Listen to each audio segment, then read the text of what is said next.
जय माता दी। आज हम सभी प्रकार से रक्षा करने वाले श्री दुर्गा रक्षा कवच को पढ़ने जा रहे हैं, तो चलिए शुरू करते हैं। ओम इस श्री चंडी कवच के बर्मा ऋषि अनुष्टुप छंद चामुंडा देवता अंगन्यास में कही गई माताएं बीज दिग्बंध देवता तत्व हैं। श्री जगदम्बा जी की प्रीति के लिए सप्तशती के पाठांगभूत जप में इसका विनियोग किया जाता है। ओम चंडिका देवी को नमस्कार। श्री मार्कंडेय जी ने कहा, पितामह, जो इस संसार में परम गोपनीय तथा मनुष्यों की सब प्रकार से रक्षा करने वाला है और जो अब तक आपने दूसरे किसी के सामने प्रकट नहीं किया हो, ऐसा कोई साधन मुझे बताइए। ब्रह्मा जी बोले, ब्राह्मण, ऐसा साधन तो एक देवी का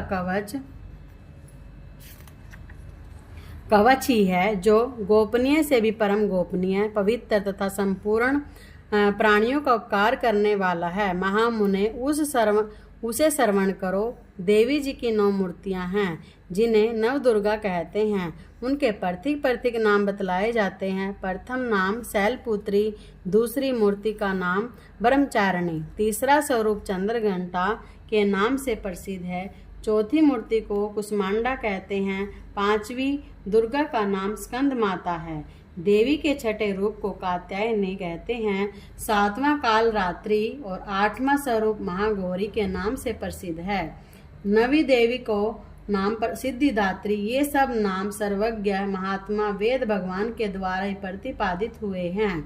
जो मनुष्य अग्नि में जल रहा हो, रणभूमि में शत्रुओं से गिर गया हो, विषम संकट में फंस गया हो तथा इस प्रकार भय से आतुर होकर जो भगवती दुर्गा की शरण में प्राप्त हुए हों, उनका कभी कोई अमंगल नहीं होता। युद्ध के समय संकट में पड़ने पर भी उनके ऊपर कोई विपत्ति नहीं दिखाई देती। उन्हें शोक, दुख और भय की प्राप्ति नहीं होती। जिन्होंने भक्ति पूर्वक देवी का स्मरण किया है, उनका निश्चय ही अभ्युदय होता है। देवेश्वरी जो तुम्हारा चिंतन करते हैं, उनके तुम निसंदेह रक्षा करती हो। चामुंडा देवी प्रेत पर आरूढ़ होती है, वाराही भैंसे पर सवारी करती है, इंद्री का वाहन ऐरावत हाथी है, वैष्णवी देवी गरुड़ पर ही आसन जमाती है, माहेश्वरी वृषभ पर आरूढ़ होती है, कौमारी का वाहन मयूर है, भगवान विष्णु की प्रियतमा लक्ष्मी देवी कमल के आसन पर विराजमान हैं और हाथों में कमल धारण किए हुए हैं। वृषभ पर आरूढ़ ईश्वरी देवी ने श्वेत रूप धारण कर रखा है, ब्राह्मी देवी हंस पर बैठी हुई है, सब प्रकार के आभूषणों से विभूषित है। इस प्रकार ये सभी माताएं सब प्रकार की योग शक्तियों से संपन्न हैं। इनके सिवा और भी मैं बहुत सी देवियां हैं जो उनके प्रकार के आभूषणों की शोभा से युक्त तथा नाना प्रकार के रत्नों से सुशोभित हैं। ये संपूर्ण देवियां क्रोध में भरी हुई हैं और भक्तों की रक्षा के लिए रथ पर बैठी दिखाई देती है। ये शंख, चक्र, गदा, शक्ति, हल और मूसल, खेटक और तोमर, परशु तथा पास, कुंत और त्रिशूल एवं उत्तम सारंग, धनुष आदि अस्त्र शस्त्र अपने हाथों में धारण करती हैं। दैत्यों के शरीर का नाश करना, भक्तों को अभय दान देना और देवताओं का कल्याण करना, यही उनके शस्त्र धारण का उद्देश्य है। कवच आरंभ करने के पहले इस प्रकार प्रार्थना करनी चाहिए, महान रौद्र रूप, अत्यंत घोर पराक्रम, महान बल और महान उत्साह वाली देवी, तुम महान भय का नाश करने वाली हो, तुम्हें नमस्कार है।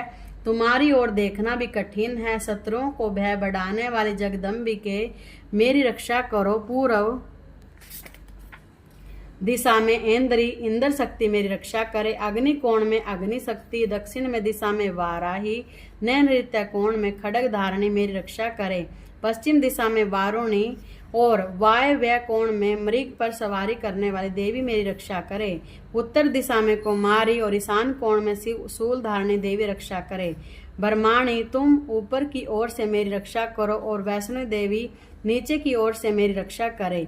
इसी प्रकार शव को अपना वाहन बनाने वाली चामुंडा देवी 10 दिशाओं में मेरी रक्षा करे। जया आगे से और विजय पीछे की ओर से मेरी रक्षा करे। वाम भाग में अजीता और दक्षिण भाग में अपराजिता रक्षा करे। उद्योतनी शिखा की रक्षा करे। उमा मेरे मस्तक पर विराजमान होकर रक्षा करे, ललाट में मालाधारी रक्षा करे।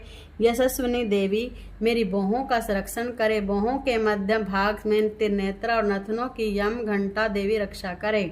दोनों नेत्रों के मध्य भाग में संगनी देवी और कानों में द्वार वासिनी रक्षा करे। कालिका देवी कपोलों की तथा भगवती सांकरी कानों के मूल भाग की रक्षा करे। नासिका में सुगंधा और ऊपर के होठ में चर्चिका देवी मेरी रक्षा करे। नीचे के होठ में अमृत कला, जीवा में सरस्वती देवी रक्षा करे। कुमारी दांतों की चंडिका कंठ प्रदेश की रक्षा करे। चित्तर घंटा गले की घंटी की और महामाया तालु में रहकर रक्षा करे। कामाक्षी ठोडी की और सरम मंगला मेरी वाणी की रक्षा करे। भद्रकाली ग्रीवा में और धनुर्धरी पृष्ठवश मेरुदंड में रक्षा करे।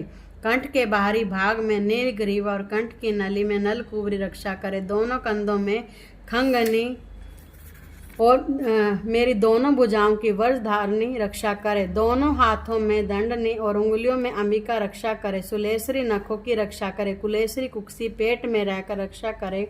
माँ देवी दोनों सतनों की और शोक विनाशिनी देवी मन की रक्षा करे। ललिता देवी हृदय में शूलधारणी उदर में रहकर रक्षा करे। नाभि में कामनी और गुहा भाग की गुहेश्वरी रक्षा करे। पूतना और कामिका लिंग की और महिषावाहिनी गुदा की रक्षा करे। भगवती कटी भाग में विंध्यवासिनी घुटनों की रक्षा करे। संपूर्ण कामनाओं को देने वाली महाबला देवी दोनों पिंडलियों की रक्षा करे। नारसिंगी दोनों गुटियों की और तेजस्वी देवी दोनों चरणों की पृष्ठ भाग की रक्षा करे। श्री देवी जी के पैरों की उंगलियों और तलवासनी पैरों के तलवों में रहकर रक्षा करे। अपनी दाढ़ों के कारण भयंकर दिखाई देने वाली दष्टा कराली नखों की और ऊर्ध्व केसनी देवी केशों की रक्षा करे। रोमावलियों के छिद्रों में कुबेरी और त्वचा की वागीश्वरी देवी रक्षा करे। पार्वती देवी रकत मज्जा वसा मांस हड्डी और मेद की रक्षा करे। आंतों की कालरात्रि पित्त की मुक्तेश्वरी रक्षा करे। मूलाधार आदि कमल कोशों में पदावती देवी और कफ में चूड़ामणि देवी स्थित होकर रक्षा करे। नख के तेज की ज्वालामुखी रक्षा करे। जिसका किसी भी अस्त्र से भेदन नहीं हो सकता वह अभेदा देवी शरीर की समस्त संधियों में रहकर रक्षा करे। बर्माणी आप मेरे वीर्य की रक्षा करे। छत्रेश्वरी छाया की तथा धर्मधारिणी देवी मेरे अहंकार मन और बुद्धि की रक्षा करे। हाथ में वज्र धारण करने वाली वज्र हस्ता देवी मेरे प्राण अपान व्यान उदान और समान वायु की रक्षा करे। कल्याण से शोभित होने वाली भगवती कल्याण शोभना मेरे प्राण की रक्षा करे। रस रूप गंध शब्द और सप्रस इन विषयों का अनुभव करते समय योगिनी देवी रक्षा करे। सत्वगुण रजोगुण और तमोगुण की रक्षा सदा नारायणी देवी रक्षा करे। वाराही आयु की रक्षा करे। वैष्णवी धर्म की रक्षा करे। चक्रिणी चक्र धारण करने वाली देवी यश कीर्ति लक्ष्मी धन आदि विद्या की रक्षा करे। इंद्राणी आप मेरे गोत्र की रक्षा करे। चंडिका तुम मेरे पशुओं की रक्षा करो। महालक्ष्मी पुत्रों की रक्षा करो। भैरवी पत्नी की रक्षा करो। मेरे पद की सुखता तथा मार्ग की क्षेमकारी रक्षा करे। राजा के दरबार में महालक्ष्मी रक्षा करे तथा सब प्रकार व्याप्त रहने वाली विजया देवी संपूर्ण भयों से मेरी रक्षा करे। देवी जो स्थान कवच में नहीं कहा गया है अतएव रक्षा से रहित है वह सब तुम्हारे द्वारा सुरक्षित हो, क्योंकि तुम विजयशालिनी हो और पाप नाशनी हो।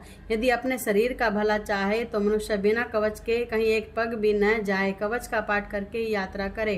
कवच के द्वारा सब ओर से सुरक्षित मनुष्य जहाँ जहाँ भी जाता है वहाँ वहाँ उसे धन लाभ होता है तथा संपूर्ण कामनाओं की सिद्धि करने वाली विजय की प्राप्ति होती है। वह जिस अभीष्ट वस्तु का चिंतन करता है उसको निश्चय ही प्राप्त कर लेता है। वह पुरुष इस पृथ्वी पर तुलना रहित महान ऐश्वर्य का भागी होता है। कवच से सुरक्षित मनुष्य निर्भय हो जाता है। युद्ध में उसकी पराजय नहीं होती। वह तीनों लोकों में पूजनीय होता है। देवी का यह कवच देवताओं के लिए भी दुर्लभ है। जो प्रतिदिन नियम पूर्वक तीनों संध्याओं के समय श्रद्धा के साथ इसका पाठ करता उसे देवी कला प्राप्त होती है तथा वह तीनों लोकों में कहीं भी पराजित नहीं होता। इतना ही नहीं वह अब मृत्यु से रहित हो 100 से भी अधिक वर्षों तक जीवित रहता है। मकरी चेचक और कोढ़ आदि से उसके संपूर्ण व्याधियां नष्ट हो जाती है। कनेर बाग अफीम धतूरे आदि का स्थावर विष सांप और बिच्छू आदि के काटने से चढ़ा हुआ जंगम विष तथा अहिफेन तेल के संयोग आदि से बनने वाला कृत्रिम विष ये सभी प्रकार विष दूर हो जाते हैं। उनका कोई असर नहीं होता। इस पृथ्वी पर मारण मोहन आदि जितने भी अभी चारिक प्रयोग होते हैं। इस प्रकार के जितने मंत्र यंत्र होते हैं वे सब इस कवच को हृदय में धारण कर लेने पर उस मनुष्य को देखते ही नष्ट हो जाते हैं। ये ही नहीं, पृथ्वी पर विचरने वाले ग्राम देवता, आकाशचारी देव विशेष, जल के संबंध से प्रकट होने वाले गण, उपदेश मात्र से सिद्ध होने वाले निम्न कोटि के देवता, अपने जन्म के साथ प्रकट होने वाले देवता, कुल देवता, माला, कंठमाला आदि, डाकनी, शाकनी, अंतरिक्ष में विचरने वाली अत्यंत बलवंती भयानक डाकनिया, ग्रह, भूत, पिशाच, यक्ष, गंधर्व, राक्षस, बरम राक्षस, बेताल, कुष्मांड और भैरव आदि अनिष्ट कारक देवता भी हृदय में कवच धारण किए रहने पर उस मनुष्य को देखते ही भाग जाते हैं। कवचधारी पुरुष को राजा से सम्मान वृद्धि प्राप्त होती। यह कवच मनुष्य के तेज की बुद्धि करने वाला है, उत्तम है। कवच का पाठ करने वाला पुरुष अपनी कीर्ति से विभूषित भूतल पर अपने सुयश के साथ साथ वृद्धि को प्राप्त होता है। जो पहले कवच का पाठ करके उसके बाद सप्तशती चंडी का पाठ करता है, जब तक वन पर्वत और कानों सहित यह पृथ्वी टिकी रहती है, तब तक यहाँ पुत्र पौत्र आदि से संतान परंपरा बनी रहती है। फिर देह का अंत होने पर वह पुरुष भगवती माँ के प्रसाद से उसे नित्य परम पद को प्राप्त होता है, जो देवताओं के लिए भी दुर्लभ है। वह सुंदर दिव्य रूप धारण करता है, कल्याण में शिव के साथ आनंद का भागी होता है। देवी कवच संपूर्ण। जय माता दी।